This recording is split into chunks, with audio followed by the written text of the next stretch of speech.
আপনাদের সাথে আলোচনা করব কিডনি রোগের লক্ষণগুলো কি কি এবং কিভাবে কিডনি বিকল বা ড্যামেজ হয়। আপনার কিডনি কি সঠিক মতো কাজ করছে? চলুন জেনে নেই কিছু গুরুত্বপূর্ণ লক্ষণ ও বিপদের আগাম বার্তা। আসসালামু আলাইকুম, সবাই কেমন আছে? আজ আপনাদের সাথে আলোচনা করব মানবদেহের অত্যন্ত গুরুত্বপূর্ণ অঙ্গ কিডনি নিয়ে। এই কিডনি শরীরে কি কাজ করে বা এর ফাংশন কি কি কারণে কিডনি নষ্ট হতে পারে বা ড্যামেজ হয়, কি লক্ষণ দেখা দিলে বুঝতে পারবেন আপনার কিডনি ঠিকমতো কাজ করছে না, কি উপায়ে বা কি পদ্ধতি অবলম্বন করলে কিডনি রোগ থেকে রক্ষা পাবেন। এই সকল তথ্য নিয়ে আজ আপনাদের সাথে তৈরি করতে যাচ্ছি একটি নতুন ভিডিও। আশা করি পুরো ভিডিওটি দেখবেন এবং কমেন্টের মাধ্যমে জানাবেন কেমন হলো আজকের এই ভিডিওটি। দয়া করে চ্যানেলটিকে সাবস্ক্রাইব করে দিবেন। মানবদেহের প্রতিটি অঙ্গ খুবই গুরুত্বপূর্ণ। এর মধ্যে কয়েকটি অর্গান বা অঙ্গ খুবই তাৎপর্যপূর্ণ, যা ব্যতীত এই সুন্দর পৃথিবীতে বেঁচে থাকা অসম্ভব। এদের মধ্যে উল্লেখযোগ্য হলো কিডনি, মস্তিষ্ক বা ব্রেন, হার্ট বা হৃদযন্ত্র এবং লিভার। মানবদেহে দুইটি কিডনি আছে, ঠিক আপনার পিঠের দিকে। মেরুদণ্ডের দুই পাশে দুইটি অর্গান অর্থাৎ কিডনি খুবই ছোট, কিন্তু এর গুরুত্ব অনেক। এই কিডনি দুটি শরীরে ফিল্টার বা ছাঁকনি হিসেবে কাজ করে, প্রতিদিন রক্ত পরিষ্কার করে, অতিরিক্ত পানি ও বর্জ্য প্রস্রাবের মাধ্যমে বের করে। কিন্তু কিডনির কাজ এখানেই শেষ নয়। কিডনি রক্তের লবণ ও খনিজের সঠিক পরিমাপ বজায় রাখে, রক্তচাপ নিয়ন্ত্রণে সাহায্য করে, লাল রক্তকণিকা তৈরিতে হরমোন নিঃসরণ করে, এমনকি শরীরের হাড় শক্ত রাখতে ভিটামিন ডি সক্রিয় করে। তাই কিডনি শুধু মলত্যাগের অঙ্গ নয়, এটি শরীরের জীবন রক্ষা ব্যবস্থার একটি গুরুত্বপূর্ণ কাণ্ডারি। এই কিডনির যত্ন সঠিকভাবে না নিলে শরীরের অনেক গুরুত্বপূর্ণ অঙ্গ ধীরে ধীরে নষ্ট হতে থাকে। এই কিডনি নষ্ট হলে লিভার, হার্ট, ব্রেন পর্যন্ত ড্যামেজ হওয়ার সম্ভাবনা থাকে। এই কিডনি একবার নষ্ট হলে সেটা আর পুরোপুরি সুস্থ করা যায় না। তেমনি শরীর ধীরে ধীরে ভেঙে পড়তে শুরু করে। একসময় কিডনি কার্যক্ষমতা হ্রাস পেয়ে বিকল হয়ে মানুষের মৃত্যু পর্যন্ত হয়।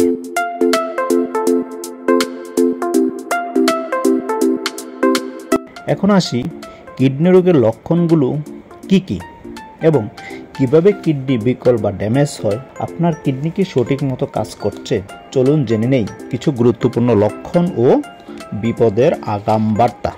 প্রথমেই যে চিহ্নটি বা সিমটমটি খেয়াল করবেন, ঘন ঘন প্রস্রাব হওয়া বা প্রস্রাবের পরিমাণ কমে যাওয়া। দিনে 1-2 বারের বেশি প্রস্রাব হয় না, পরিমাণে খুব কম। 2 নম্বর, শরীরের বিভিন্ন অংশে ফোলা, বিশেষ করে চোখের নিচে বা পা ফোলা। অতিরিক্ত ক্লান্তি, দুর্বলতা, কাজ করতে ইচ্ছা করে না। রাতে ঘুমে ব্যাঘাত, বারবার ঘুম ভেঙে যাওয়া। প্রস্রাবে রক্ত বা অতিরিক্ত ফেনা দেখা দেওয়া অর্থাৎ ফমের মতো ফেনা হওয়া। শরীর চুলকানো, মন মরা ভাব ও খাওয়ার প্রতি চরম অনীহা। নিঃশ্বাস নিতে কষ্ট হওয়া, বুক ধড়ফড় করা, অল্পতেই ক্লান্ত হয়ে যাওয়া। অনিয়ন্ত্রিত ব্লাড প্রেশার, খাবারে অরুচি, বমি হওয়া, হঠাৎ আস্তে আস্তে ওজন কমে যাওয়া, অনেক সময় নাক দিয়ে রক্ত পড়া, রক্তে ক্রিয়েটিনিন ও ইউরিয়ার মাত্রা বেড়ে যাওয়া। এই লক্ষণগুলো আপনার মাঝে বিরাজ করলে অবশ্যই কিডনির প্রতি যত্ন নিতে হবে এবং কিডনির পরীক্ষা করে কিডনির সুস্থতা যাচাই করতে হবে। এখন আসি কিডনি কিভাবে বিকল বা ড্যামেজ হতে পারে। কিডনি বিকল হয় সাধারণত 2টি উপায়ে। এক, আকস্মিক কিডনি বিকল হয়ে যাওয়া, যেটাকে ইংরেজিতে বলে অ্যাকিউট কিডনি ফেইলর। হঠাৎ করে কিডনি কাজ করা বন্ধ করে দেওয়া।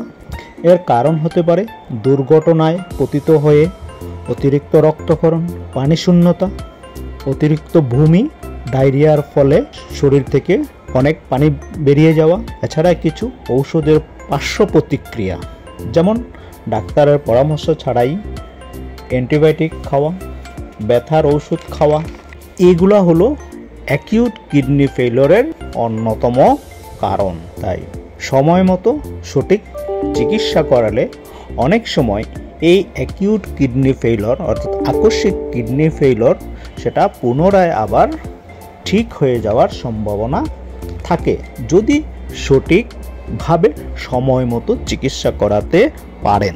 এবার আসছি 2 নম্বরে, ধীরে ধীরে কিডনি নষ্ট হওয়া, যেটাকে বলে ক্রনিক কিডনি ডিজিজ অর্থাৎ সিকেডি। মাসের পর মাস, বছরের পর বছর ধরে বিভিন্ন কারণে ক্ষতিগ্রস্ত হয় কিডনি। এর প্রধান কারণ অনিয়ন্ত্রিত ডায়াবেটিক্স, উচ্চ রক্তচাপের ফলে কিডনি ক্ষতিগ্রস্ত হয় ধীরে ধীরে। উচ্চ রক্তচাপ, ব্লাড প্রেশারের ফলে কিডনির রক্তনালী চরমভাবে ক্ষতিগ্রস্ত হয়, কিডনির ফিল্টারিং ব্যবস্থাকে ধ্বংস করে দেয়। অনিয়ন্ত্রিত ব্যথার ঔষধ সেবন, যেমন নেফ্রোসেন, ডাইক্লোফেনাক, এমনকি প্যারাসিটামলও কিডনির কার্যক্ষমতাকে নষ্ট করে দিতে পারে। এছাড়া জেনেটিক রোগ, অর্থাৎ পরিবারে বা বংশে পূর্বে কারো কিডনি রোগ হয়েছে, সেটা পরিবারের অন্য সদস্যের মধ্যেও আসতে পারে। এই জেনেটিক রোগগুলো হলো যেমন পলিস্টিক কিডনি ডিজিজ, ইনফেকশন বা প্রদাহ, যেমন গ্লোমেরোনেফ্রোসাইটিস, যেটাকে ইংলিশে বলে আইজিএ নেফ্রাইটিস, মূত্রনালী প্রতিবন্ধকতা, প্রস্রাব দীর্ঘ সময় আটকে গেলে কিডনি নষ্ট হতে পারে। অনেক সময় ধরে প্রস্রাব আটকে রাখার ফলে কিডনি বিকল হতে পারে। অতিরিক্ত ধূমপান, মদ্যপান, এর ফলে কিডনি বিকল হয় বা ড্যামেজ হয়ে ফেইলিওর হয়। অতিমাত্রায় ফাস্টফুড বা প্রসেসিং ফুড খাওয়ার ফলেও কিডনি ধীরে ধীরে নষ্ট হয়। এছাড়াও এই ক্রনিক কিডনি ডিজিজ স্টেজ 1 থেকে শুরু করে ধীরে ধীরে 1, 2, 3, 4, 5 পর্যায়ে চলে যায়। যখন কিডনির কার্যক্ষমতা 15%-এর কম কাজ করে, তখনই সেটাকে বলা হয় চূড়ান্ত কিডনি ফেইলিওর বা এন্ড স্টেজ কিডনি ফেইলিওর, যেটাকে বলা হয় সিকেডির স্টেজ 5। কিডনি 85 থেকে 90% যখন কাজ করা বন্ধ করে দেয়, তখনই সেটাকে বলা হয় এন্ড স্টেজ কিডনি ফেইলিওর অর্থাৎ চূড়ান্ত কিডনি বিকল। এই সিকেডি হলে কিডনি ধীরে ধীরে কার্যক্ষমতা হ্রাস পাওয়ার ফলে একটা সময় স্টেজ 1 থেকে ধাপে ধাপে ক্রিয়েটিনিন বৃদ্ধি পেয়ে লাস্ট স্টেজে চলে আসে। স্টেজ 5কে এন্ড স্টেজ বলে, যখন কিডনি 85 থেকে 90% কাজ করার ক্ষমতা হারিয়ে, তখনই রোগীকে ডায়ালাইসিস করাতে হয় অথবা কিডনি প্রতিস্থাপন বা কিডনি ট্রান্সপ্লান্ট করতে হয়।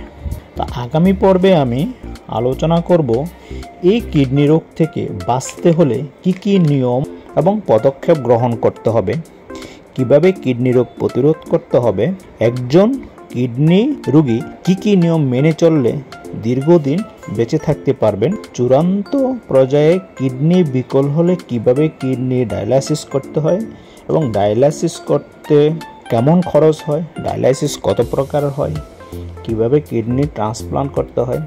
একজন কিডনি রোগী এবং কিডনি ট্রান্সপ্লান্ট পার্সন হিসেবে আমার বাস্তব অভিজ্ঞতাগুলো পর্যায়ক্রমে আগামী পর্বগুলোতে আপনাদের সাথে শেয়ার করব। আশা করি আপনারা প্রতিটি পর্ব দেখবেন এবং কিডনি সম্পর্কে আপনাদের মধ্যে একটা অ্যাওয়ারনেস বা আগাম সতর্কতা এবং যত্ন নেওয়ার ব্যাপারে একটি পদক্ষেপ হিসেবে আমার এই সিরিজ ভিডিও তৈরি করা। তো আজকের মতো বিদায় নেওয়ার আগে সবার সুস্বাস্থ্য কামনা করছি। চ্যানেলটিকে সাবস্ক্রাইব না করে থাকলে সাবস্ক্রাইব করে দিবেন। সেই পর্যন্ত সবার সুস্বাস্থ্য কামনা করে বিদায় নিচ্ছি। আল্লাহ হাফেজ।